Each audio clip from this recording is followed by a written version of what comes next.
يقول لك العبد من يبغي يدير معصية ويديرها، يبغي الملك تاع السيئات يبغي يكتبها، يقول له ربي يقول له دعه لعله أن يستغفر، يقول له ما تكتبهاش دروك خليه بالك يستغفر.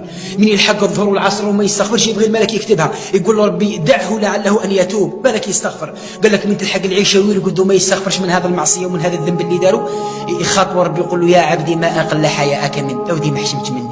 ربي يقول له قلودي كنت نقال فيك بات تستغفر ونغفر لك وما استغفرتش.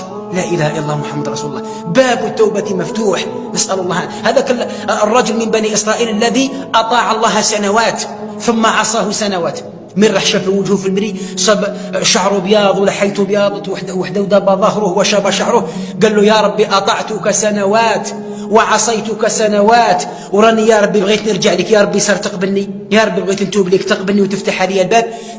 فسمع مناديا ينادي ويقول يا عبدنا أطعتنا فقربناك وأحببناك، وعصيتنا فأبعدناك وأمهلناك، وإن عدت إلينا بعد ذلك بابنا مفتوح قد قبلناك. لا إله إلا الله. عصيتنا أطعتنا فقربناك، وعصيتنا فأبعدناك وأمهلناك وما نسيناك، وإن عدت إلينا بعد ذلك بابنا مفتوح قد قبلناك. مهما فعلت يا صاحب الذنوب يا صاحب المعاصي يا صاحب الخطايا، من الذي ما ساء قط، ومن ذا الذي له الحسنى فقط، ومن هو ذا الذي ما غلط. سبحان الله. شوف نقول لكم هذه ونختم لكم. يقول الله عز وجل في الحديث القدسي، وهو حديث ضعفه بعض أهل العلم من باب الآمنة العلمية: أهل طاعتي أهل محبتي، وأهل ذكري أهل مجالستي، وأهل معصيتي ماذا يفعل به؟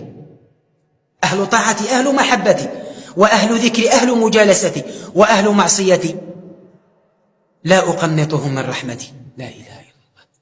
إن تابوا إلي فأنا حبيبهم، أحب التوابين وأحب المتطهرين، وإن لم يتوبوا لم يقل سأحرقهم، لم يقل سأعذبهم، وإن لم يتوبوا فأنا طبيبهم، أبتليهم بالمصائب حتى أطهرهم من الذنوب، وأنا أرحم بعبادي من الوالدة بولدها.